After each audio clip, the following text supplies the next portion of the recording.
নমস্কার। আজকে আমরা যে বিষয়টা নিয়ে আলোচনা করার চেষ্টা করব যে আমরা নিষ্কাম কর্ম কেন করতে পারি না, মানে কোনো কিছুর আউটপুট ছাড়া কেন কর্ম করতে পারি না, বলা ভালো। আসলে এটা বলার আগে এটা বলে দিই যে যারা কোনো রকম স্পিরিচুয়াল গাইডেন্স বা কোনো রকম এগুলো নিয়ে কোনো আলোচনা করতে চান বা অ্যাস্ট্রোলজিক্যাল কোনো গাইডেন্স বা কনসালটেশন করতে চান, তো তারা গ্রুপে দেওয়া লিঙ্কে যোগাযোগ করতে পারেন। এবার আসি একটা কথায়, যে আমরা নিষ্কাম কর্ম করতে পারি না তার একটাই কারণ হলো যে আমরা মনে করি সমস্ত কাজকর্মগুলো আমরা করছি। ছোট থেকে আমাদেরকে ওরকম ভাবে টিচিংস দেওয়া হয়ে থাকে যে বাবু এটা করে নাও, তুমি সেটা করে নাও, এবং তারপরে বড় হতে থাকতে থাকতে থাকতে এই ছোট আমিটা আস্তে আস্তে বাড়তে থাকে, বাড়তে বাড়তে বাড়তে অনেক বড় হয়ে যায়। তো যখন অনেক বড় হয়ে যায়, বা বলা ভালো যে লিমিট আছে সেটা ক্রস করে যায়, তখন আমরা আর আমাদের মধ্যে থাকি না। এই যে আমি বলছি আমি সত্তা, এই আমি সত্তাকে কে কন্ট্রোল করছে? আমরা ভাবছি যে আমরাই আমাদেরকে বোধহয় কন্ট্রোল করছি। এটা বুঝতে গেলে আমাদেরকে দুটো লেভেলে বুঝতে হবে, একটা হচ্ছে গিয়ে মাইক্রো লেভেল আর একটা হচ্ছে কি ম্যাক্রো লেভেল। মাইক্রো লেভেলে বুঝতে গেলে সবচেয়ে বেস্ট এক্সাম্পল হবে আমাদের শরীরটাকে দিয়ে যদি বোঝার চেষ্টা করি। খুবই ছোট একটা জিনিস আমাদের শরীর, এই বৃহৎ সৃষ্টির তুলনায় তো অ্যাটলিস্ট অনেক অনেক অনেক ছোট। তো এটাকে মাইক্রো লেভেল আমি ধরলাম। আচ্ছা বলুন তো, আপনার হার্ট, লিভার, কিডনি, প্যানক্রিয়াস, সেগুলো কি আপনি কন্ট্রোল করতে পারেন? যারা শুনছেন আমি তাদের উদ্দেশ্যে প্রশ্ন করছি, কমেন্টে অবশ্যই জানাবেন যদি কেউ পারেন। শুধু তাই নয়, হার্ট, লিভার, প্যানক্রিয়াস, কিডনি, এগুলোর মধ্যে যে টিস্যু আছে, যে যে মাইক্রো মলিকিউল গুলো আছে, সেগুলোকে কি আপনি কি কন্ট্রোল করতে পারেন? উত্তরটা আপনার হবে না। ব্রেথ কি তো কন্ট্রোল করতে পারেন না, এগুলো তো কন্ট্রোল করা অনেক দূরের ব্যাপার। আমরা কেউ পারি না, এগুলো তো কেউ কন্ট্রোল করতে পারে না। এগুলো অটোমেটিকই হতে থাকে আমাদের শরীরে।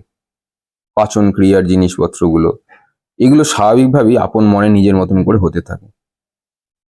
তাহলে চিন্তা করে দেখুন, আমাদের শরীরে, যেটা আমরা আমাদের শরীর বলছি, যেটা ঈশ্বরের দেওয়া অ্যাকচুয়ালি, বা ক্রিয়েটারের দেওয়া, সৃষ্টিকর্তার দেওয়া, সেটা কি আমরা নিয়ন্ত্রণ করতে পারছি না? অথচ আমরা সবসময় বলছি যে আমরা ইন্ডিপেন্ডেন্ট, আমি ইনকাম করলেই তবেই খাওয়া হবে। এটা গেল মাইক্রো লেভেল। এবার চলুন একটু ঘুরে আসা যাক ম্যাক্রো লেভেল দিয়ে। এই যে দেখবেন ওপরে যে এত বড় যে গ্যালাক্সি রয়েছে, যে মহাশূন্যটা যেটা রয়েছে, এই যে বিভিন্ন কক্ষপথে বিভিন্ন গ্রহ উপগ্রহরা ঘুরছে, ওদের তো নিজস্ব একটা করে অরবিট আছে। হুম, সেগুলো কি আমাদের ইচ্ছাতে ঘুরছে, নাকি সূর্য আমাদের কথাতে উঠছে আবার আমাদের কথাতে অস্ত চলে যাচ্ছে? কোনটা হচ্ছে আপনার কথাতে? কোনটা হচ্ছে আপনার কথাতে? যে ছোট ছোট জিনিসগুলো হচ্ছে আপনি ভাবছেন এটা আপনার কথাতে হচ্ছে, আসলে তাই নয়। এগুলো হচ্ছে কি প্রি প্ল্যান্ড অ্যাকচুয়ালি। ওই অনেকের স্বপ্ন দেখলে দেখবেন পরের দিন সেটা সত্যি হয়ে যায়। আসলে সবকিছু অলরেডি তৈরি করাই রয়েছে, আমরা শুধুমাত্র ছুঁয়ে ছুঁয়ে ছুঁয়ে ছুঁয়ে যাচ্ছি। এইবার তাহলে কর্ম তাহলে কেন করব? তাহলে কর্ম করার দরকার কি আছে? এটা নিয়ে আমি অলরেডি আগে অডিও বানিয়েছি।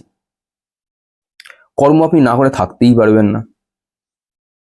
মজার বিষয় হচ্ছে আপনি কর্ম না করে থাকতেই পারবেন না। আপনি তো বসেই থাকতে পারবেন না। আপনি বসেই থাকতে পারবেন না। আপনাকে দিয়ে যদি সৃষ্টিকর্তার ইচ্ছে থাকে আপনাকে বসিয়ে রেখে মুক্তি দিয়ে দেবে, ওনার 1 মিনিট সময় লাগবে আপনাকে মুক্ত করে দিতে। 1 মিনিট, জাস্ট 1 মিনিট। কিন্তু 98% মানুষকে তো উনি চাইই না, উনি চায় মায়াতেই থাকুক, এই সৃষ্টিটাকে চালাক।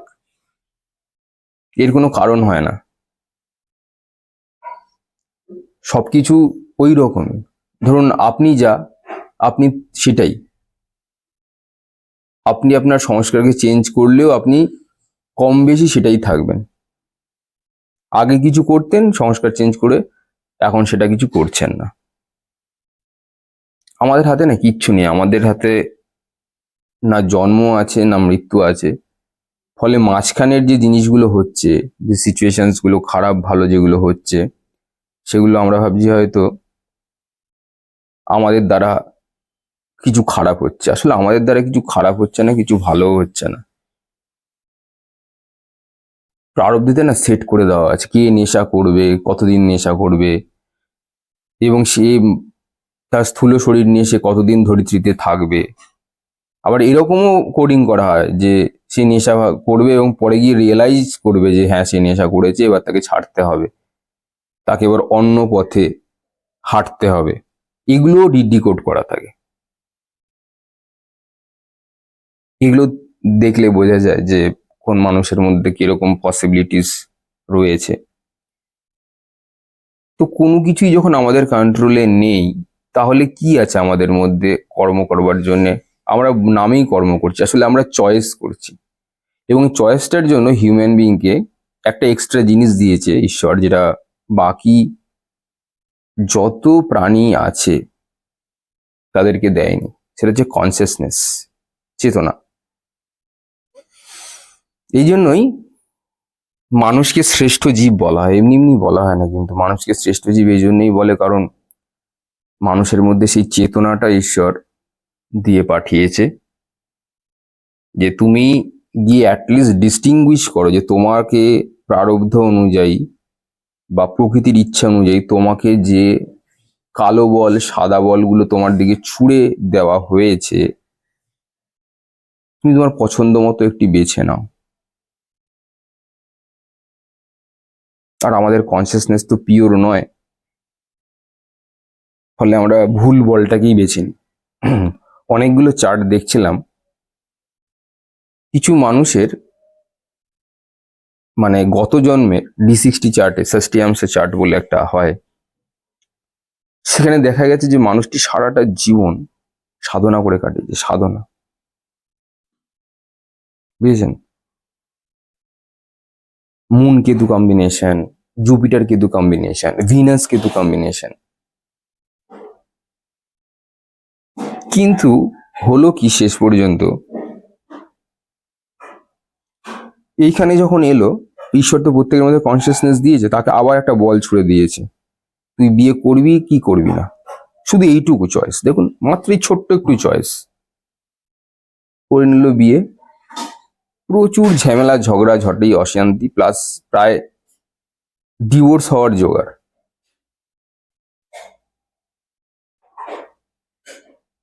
কারো নাম আমি নেব না, কারণ এটা খুবই পার্সোনাল জিনিস। মানে আমাদের যে স্মৃতি আছে সেটা হচ্ছে সাবকনসিয়াস মাইন্ড। কনসিয়াস মাইন্ড এত দুর্বল যে সাবকনসিয়াস মাইন্ডকে পেনিট্রেটই করতে পারলো না। কি করে এসেছিল, কত বড় সাধিকা ছিল মহিলা, কত কি করার উদ্দেশ্য ছিল, কিন্তু দিগ্ভ্রষ্ট হয়ে করেছে। ওই যে প্রকৃতি বলে দিয়েছে সাদা বল কালো বল দুটোই দিলাম, খালি আর কনসিয়াসনেসটা তোকে দিলাম, বেছে নে। ব্যাস হয়ে গেল, ওখানেই গুটিয়ে গেল। আমি D60 চার্ট দেখে এটাই ভাবছিলাম যে কেন করতে গেল বিয়েটা। বিয়ে করা খারাপ নয় কিন্তু, actually I am not against of marriage, কিন্তু তোমার কি করতে তুমি এসেছো, সেই উদ্দেশ্যটা তুমি কি করে এসেছো। ধরে নাও আমি গত জন্মে খুব ভালো লিখতে পারতাম, বা আমি খুব ভালো বলতে পারতাম, আমার বাচন ভঙ্গি ভালো ছিল, আমি কমিউনিকেশন দিয়ে কাজ করতে পারি, ঠিক আছে। এইবার কি হলো, আমার সঙ্গে কাছে দুটো অপশন এলো, যে আমি মানে কথা কথা বলবো, কথা বলে লোককে সার্ভিস দেবো, নাকি গভর্নমেন্ট চাকরির জন্য পরীক্ষা দেবো? এবার ধরো পাস করে গেলাম গভর্নমেন্ট চাকরি, কারণ ওটা খুব লোভনীয় একটা অ্যাট্রাকটিভ অফার। এই চয়েসটা ভুল করলাম, বুঝেছো তো? প্রথমে চয়েসটা ভুল করলাম, যেহেতু এটা লোভনীয়। প্রথম জিনিস দেখবেন আমাদের কাছে যে লোভনীয় যে জিনিসটা আছে, এটা লুক্রেটিভ মনে হয়, সেটাই আমরা চয়েস করে ফেলি। তো তারপরে সরকারি চাকরি করার পরে প্রচুর লোন বেড়ে গেল, বাড়ির অশান্তি ঝগড়াঝাটি সব বেড়ে গেল। এবার কথা হচ্ছে, এটাকে আমরা পিওর করবো কি করে? আমাদের যে কনসিয়াসনেস এর ভুলের ফলেই তো এটা হয়েছে। সেটা যে সারেন্ডার। কিচ্ছু প্রতিক্রিয়া করবারই দরকার নেই। যখন চয়েস আসবে, ছেড়ে দাও ঈশ্বরের কাছে, ছেড়ে দাও, সারেন্ডার করে দাও। তাকে বলো যে তুমি চয়েস করে দাও না, যেটা তোমার ভালো লাগবে সেটা আমি নেব, আর যেটা ভালো হবে না সেটা আমি করবো না। সিম্পল। সরকারি চাকরি পরীক্ষার জন্য কিছু মানুষ আছে চেষ্টা করেই যাচ্ছে, হচ্ছে না। ওটা হওয়ার নয় ভাই। তুমি অন্য কাজ করে এসেছিলে, তুমি সেটা করো একটু। কিন্তু সেটা এখন যদি কাউকে বলা হয়, তাহলে তার সত্যি কথা বলতে তার মনক্ষুণ্ণ হয়ে যাবে। তো আমাদের মধ্যে সারেন্ডার নেই, যেটা নিষ্কাম কথার কথা বললাম। আমাদের অ্যাকচুয়ালি কোনো কন্ট্রোলই নেই, শুধু বলেছে কর্ম করতে। এবার এই কর্মটাই যে করতে বলেছে রেজাল্টের আশা ছাড়া, সেই কর্মটা কিচ্ছু নয়। কর্মটা হচ্ছে কনসিয়াসনেস, চয়েস। খালি কর্ম বলতে শুধু কনসিয়াসনেস, আর কিচ্ছু না। তুমি খালি চয়েস করো না, দেখবে তোমার হাত পা, তোমার বুদ্ধি, তোমার শরীরের যত ক্রিয়া প্রতিক্রিয়া আছে, সমস্ত অটোমেটিক ভাবেই কর্মের দিকে ধাবিত হবে।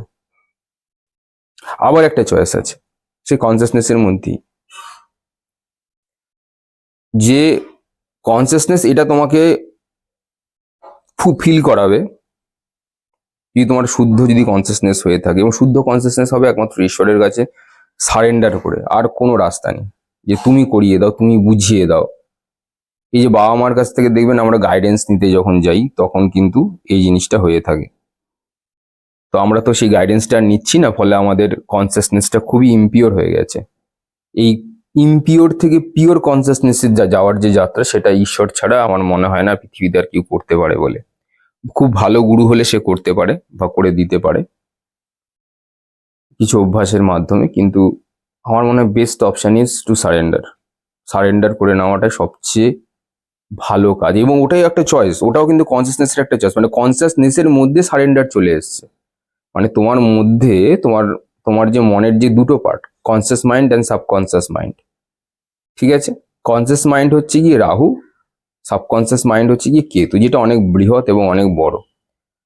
তো এই যে আমি করছি, আমি করে দেব, টাকার দরকার আমার, আমাকেই করে নিতে হবে, আমি বিশ্বের সর্বশ্রেষ্ঠ, কনসিয়াসনেস ইমপিওর হয়ে গেল।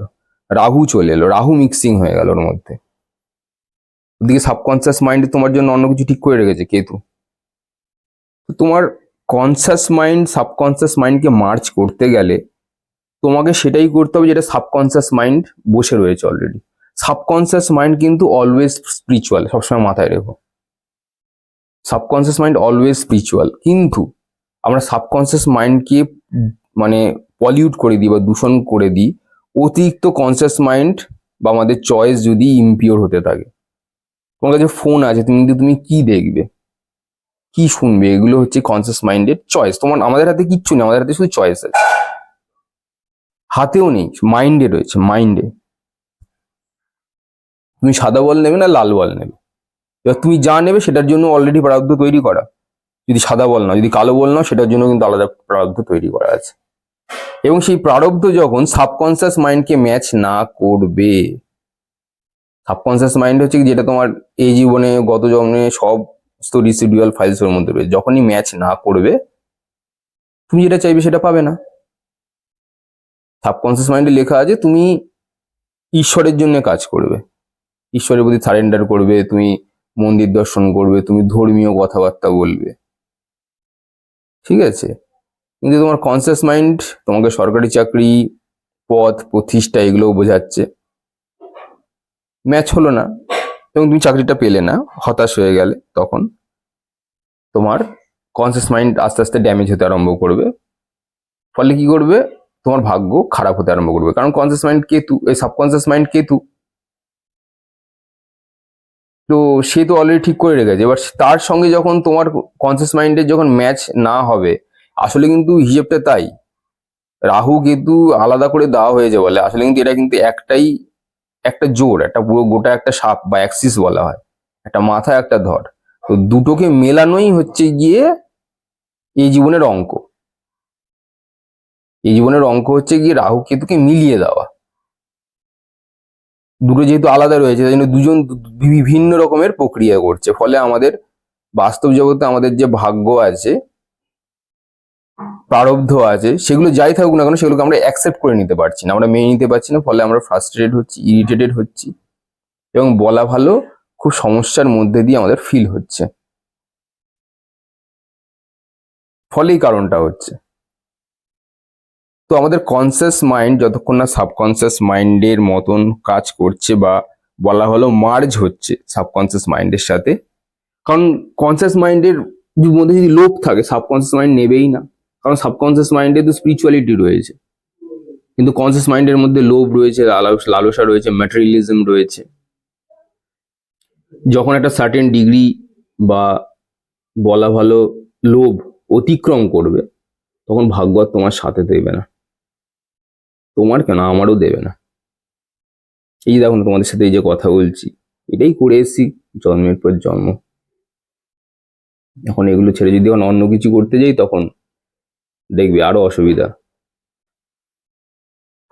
আমার জীবনের প্রথম দিকে বুঝতে পারলে তো প্রথমে কেন নিষ্কাম কর্মের কথা আমি বললাম, যে কনসিয়াস মাইন্ডকে সারেন্ডার করো উপরওয়ালার কাছে। একটা ছোট ঘটনা বলতে বলতে আটকে গেলাম, বলি। আমার জীবনের প্রথম দিকে, তো আমি তো প্রথমেই তো আর এই সমস্ত ফিল্ডে মানে এই সমস্ত ফিল্ড বলতে গেলে এই স্পিরিচুয়াল ফিল্ড, ধ্যান, মেডিটেশনস, শ্মশানে ঘোরা, ঈশ্বরের দর্শন করা, এগুলো তো আর করতাম না। 5টা স্বাভাবিক ছেলের মতনই ছিলাম, কলেজে পড়তাম, কিন্তু যাই করতে যেতাম না কেন বিশ্বাস করো কিচ্ছু হতো না। সি এর পরীক্ষা দিলাম, ফেল। 4বার পরীক্ষা দিয়েছি, ফেল। কোনো কাজকর্ম না পাওয়া, দিনের পর দিন। আমাকে একটা ছেলে ফোন করে, অপূর্ব বিশ্বাস, বলে দাদা দেখে দাও, কাজ পাচ্ছি না। তো তারপরে একদিন মনে হলো, যখন সবকিছু থেকে দেয়ালে পিঠটা ঠেকে গেল, যখন বুঝতে পারলাম যে, প্রথমে ভাবতাম আমি করতাম, নিষ্কাম কর্মের কথা বলতে গিয়ে বলছি, যে আমি যেরকম করবো সেরকম রেজাল্ট হওয়া উচিত। এই একদিন এসে এই ধারণাটা ভেঙে গেল, ফলে সেদিনকে চোখ বন্ধ করে বসে রইলাম। জানি না কতক্ষণ বসেছিলাম, তারপরে যখন চোখ খুললাম তখন দৃষ্টিভঙ্গি পাল্টে গেল জীবনকে দেখার, যে আমি নিমিত্ত মাত্র, আমার দ্বারা কিচ্ছু হবে না, আমার কনসিয়াস মাইন্ড, সাবকনসিয়াস মাইন্ড সব তোমার। গো উইথ ফ্লো, মানে তুমি যেরকম চিন্তা ভাবনা আমাকে দেবে আমি সেরকম ভাবে চলবো। এইভাবে বছরের পর বছর কেটে গেল। তারপরে আস্তে আস্তে দেখলাম যে যা ছিল সেখান থেকে কিছুটা তোমার ইমপ্রুভমেন্ট আসলো জীবনে, অনেক কিছু শিখিয়েছে। আমার মনে হয় এই যে আমাদের জীবনে যে খারাপ সময়গুলো আসে, এগুলো আমাদেরকে, আমাদের যে চেতনা আছে বা কনসিয়াস মাইন্ড যেটা আছে, সেটাকে পিউরিফিকেশনের জন্য এই সমস্ত ঝামেলা ঝঞ্ঝাটগুলো আমাদের মধ্যে আসে। আমাদের মধ্যে অ্যাকসেপ্টেন্সের কম আছে, তো অ্যাকসেপ্টেন্স গুলো বাড়ানোর জন্য আসে, যে অ্যাকসেপ্ট করে নাও তোমার সাথে যা হচ্ছে। তো আমাকে সবসময় অনেকে যারা অপমান করেছে, বা ধরো পয়সা কড়ি কম বলে যারা ছোট করেছে, আমি সবসময় এটাই মনে করেছি যে আমাকে বলছে না, এই ঈশ্বরকে বলছে, কারণ আমি কিচ্ছু নই। আমাকে যদি কেউ খারাপ বলে, আমি বলেছি, আমি মনে মনে এটাকেই ঈশ্বরের কাছে ট্রান্সফার করেছি, ঈশ্বর তোমাকে বলছে, আমাকে কিছু বলছে না। যদি আমাকে কেউ খারাপ বা কটি কথা বলে থাকে, এই জিনিসটা আমার নেওয়ার না, কারণ এই শরীরটাই তো আমার নয়। এই শরীরটাও পৃথিবী দিয়েছে, পৃথিবীতত্ত্ব। তো এই শরীরটাও একদিন গিয়ে ছাই হয়ে গিয়ে তোমার মধ্যেই মিশে যাবে, তোমার কাছ থেকে ধার করা একটা খোলস পড়ে আছে, তুমি আমাকে দিয়েছো ব্যবহার করতে, কারণ আমি যাতে আমার প্রারব্ধ কর্ম যা আছে সেগুলো যাতে কাটতে পারি। কাটা হয়ে গেলে ব্যাস। তো আমার কি আছে, আমার বলতে কিচ্ছু নেই, আমার কিছু না। আজকের ডেটে দাঁড়িয়ে যদি কেউ জিজ্ঞাসা করে দাদা আপনার কাছে কি আছে, আমি বলবো আমার কাছে কিচ্ছু নেই, আমার কাছে কিচ্ছু নেই। ইভেন আমি এটাও জানি না যে আমার মৃত্যুর সময় ঈশ্বর আসবে কি আসবে না, আমি আশাও করি না। কেন আমার জন্য, একটা ছোট্ট একটা মানুষের জন্য উনি উনি কষ্ট করে আসবেন? আমি তাকে ডিস্টার্ব করতে চাই না, কারণ আমি ছাড়াও এই জগৎ সংসারে অনেক অনেক প্রাণী রয়েছে, অনেক মানুষজন রয়েছে যাদের সত্যিকারের খুবই দরকার, আমার থেকেও বেশি দরকার। আমার মনে হয় তাদেরকে হেল্প করাটাই সবচেয়ে বড় কাজ। আর বাকি রইল পয়সা কড়ি, সে ঈশ্বর যেরকম ভাবে দেয় আমি সেরকম ভাবে গ্রহণ করি। এখানে কোনো বাধ্যবাধকতা নেই, যেখান থেকে পয়সা আসে আসে, না আসে না আসে। তো এইভাবেই জীবনটা চলছে, তো কোনো অসুবিধা নেই এতে। আমার মনে হয় অনেক শান্তি, কারণ মাথার থেকে বোঝ হালকা হয়ে যায়, কর্ম হালকা হয়ে যায়, কনসিয়াস মাইন্ড লাইট হয়ে যায়, ফলে সুবিধা হয় সাবকনসিয়াস মাইন্ডের পুরো বডিটাকে মাইন্ডটাকে গ্র্যাব করবার জন্য। তো আশা করি বুঝতে পারলেন যে জন্ম আর মৃত্যু যদি যখনই এটা আমাদের হাতে নেই, আর বাকি মাঝখানে জিনিসগুলো কি হাতে থাকবে, যেটা আমি আমার ঘটনা দিয়ে একটুখানি আগেই বললাম। অনেকে বলে যে অভিজিৎ বিয়ে করছো না কেন? আমি করছি না, আমার এত বড় সাহস আছে? এটা ঈশ্বরের হাতে, ঈশ্বর জন্ম মৃত্যু। তাহলে আমি যদি বিয়ে না করি তাহলে তো মৃত্যুটাকেও তো আমি পোস্টপোন করতে পারবো। লাইফের একটা অ্যাসপেক্ট যদি আমি কন্ট্রোল করতে পারতাম, তাহলে তো মৃত্যুটাকেও আমি কন্ট্রোল করতে পারতাম, তাই নয়? মানুষ আছে, মানুষের অহমে মত্ত, যেটা ঠিক করে রেখেছে উনি সেটাই করবে। খালি একটাই জিনিস উনি আমাদেরকে দিয়ে রেখেছে, সেটা হচ্ছে কনসিয়াসনেস, চয়েস, আর বাকি সব নিষ্কাম কর্ম। চয়েসটাও যেন নিষ্কাম হয়। আমাদের যে লাস্টে আমি বলি যে আমাদের যে চয়েস যেন নিষ্কাম হয়।